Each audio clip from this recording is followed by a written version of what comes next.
सुनने के बाद यदि पापों का अक्षय ना हो,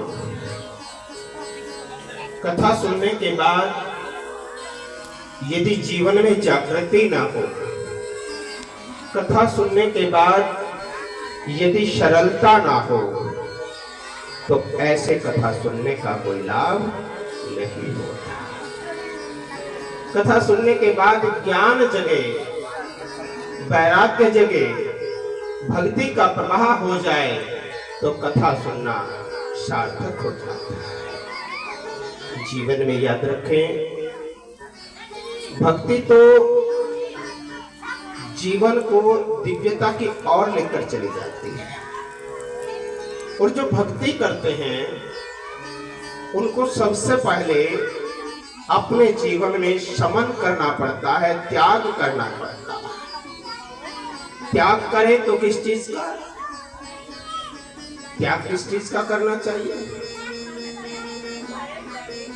कोई व्रत करता है तो भोजन का त्याग कर देता है, कोई दिगंबरी होता है तो वस्त्रों का त्याग कर देता है, कोई अपने जीवन से ईर्ष्या का त्याग कर देता है, कोई अपने जीवन में क्रोध का त्याग कर देता है, कोई अपने जीवन से काम का परित्याग कर देता है, कोई मद का त्याग करता है। प्रत्येक जीव जो ईश्वर की ओर बढ़ता है अपना कोई ना कोई नियम लेकर के चलता है, अपना कोई ना कोई साधन बना के चलता है। और जब आप ईश्वर की ओर बढ़ते हैं तो ईश्वर आपको निश्चित रूप से आपके तप का फल जरूर प्रदान करते हैं। बड़े बड़े महान भक्त जो हुए हैं, महाभक्त महापुरुष जो हुए हैं, उनके चरित्रों को सुनकर के हमने अपने जीवन को संवार लिया।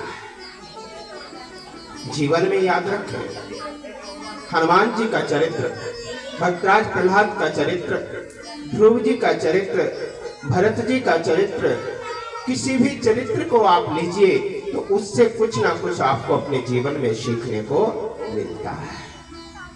मानस के दुख का सबसे बड़ा कारण क्या है? मानस के दुख का सबसे बड़ा कारण है क्योंकि वो अपने को एक जगह स्थिर नहीं करता।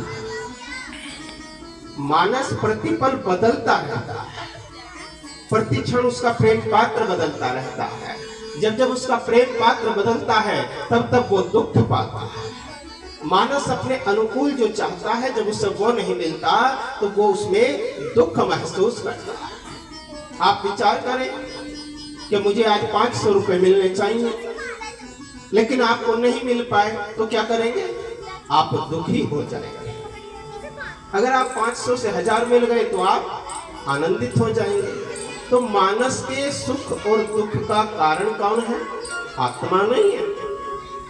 मानस के सुख और दुख का कारण स्वयं उसका मन है। सुख और दुख मन का धर्म है।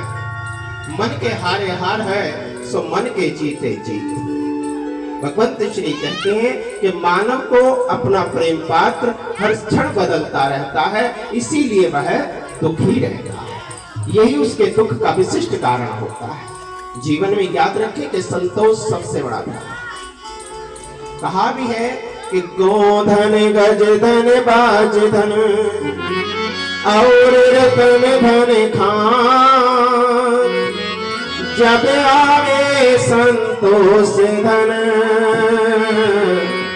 तो सब धन धूल समान। सियावर राम जय जय राम, तेरे बलराम जय जय राम, गुरु जी महाराज जय जय राम। जीवन में याद रखें कि मानस बाल्यकाल में अपनी माता से प्रेम करता है, कुछ बड़ा होने पर मित्रों से प्रेम करना लगता है, उससे कुछ और बड़ा हुआ तो अपनी पत्नी से प्रेम करने लगता है, फिर अपने बालकों से प्रेम करने लगता है, फिर अपने नाती पोतों से प्रेम करने लगता है। तो उसका प्रेम पात्र प्रतिदिन बदलता रहता है। तो ऐसा साधन जुटाए ना जो प्रेम पात्र बदलना ही ना पड़े। आप लोग कहते हैं जब सप्ते पति चलती हैं, आप शादी के समय पंडित जी आपको बंधन में बांधते हैं, तो कितने जन्मों का? अब तो एक ही निभ जाए तो वही काफी है, हा? कहते हैं कि 7 जन्मों का बंधन बांधे, लेकिन बंधन कितने समय का बंधा? ये जीवन में याद रखने की बात है कि यदि हम अपना प्रेम पात्र बदलते रहेंगे, जब हमने बंधन बांधा, कहते हैं कि मैं तेरे बिना जीवित नहीं रहूंगा, मैं सब कुछ तेरे लिए न्योछावर कर दूंगा, लेकिन थोड़े समय बाद ही जरा सा उनका विरोध हुआ तो एक दूसरे को अलग अलग होने के लिए तत्पर हो जाते, प्रेम पात्र बदलने की बात हो जाती है। तो जीवन में अपना प्रेम पात्र नहीं बदलना चाहिए। यदि कुछ बदलाव का लाना है तो अपने जीवन में केवल एक चीज विचित्र होनी चाहिए, और वो चीज है अपना व्यवहार। जिसका व्यवहार अच्छा होता है उसको जीवन में दिव्यता प्राप्त हो जाती है। देवी कौशल्या का एक सर्वत्र रूप से देवी कौशल्या सर्वगुण संपन्न है, लेकिन केवल एक छोटा सा व्यवहार, उनका एक छोटा सा व्यवहार ही राम को वनवास की ओर लेकर चला गया। एक छोटा सा व्यवहार कौशल्या जी का राम को वनवास की ओर लेकर चला गया, क्योंकि कौशल्या जरा सा व्यवहार में गलती कर गए। और ये समाज है, समाज को आप कितना भी दें, लेकिन अगर जरा सी गलती आपके व्यवहार से हो गई तो आपको भुलाने में देरी नहीं करेगा। ऐसा प्रेम पात्र बनाए जो बदलना ही ना पड़े, और वो प्रेम पात्र होता है भगवान श्री के चरण। प्रभु के चरणों से प्रीत कीजिए, प्रभु से प्रेम कीजिए। जिन्हें प्रभु से प्रेम हो जाता है, जिनके जीवन में परमात्मा से प्रेम हो जाता है, जो अपने गुरु के हृदयांगन में बैठ जाते हैं, उनको जीवन में अपने प्रेम पात्र बदलने की जरूरत नहीं पड़ती। और जिन्हें जीवन में प्रेम पात्र नहीं बदलने की जरूरत पड़ती, वो साक्षात श्री हरि के चरणों में वास करते हैं, उनमें निवास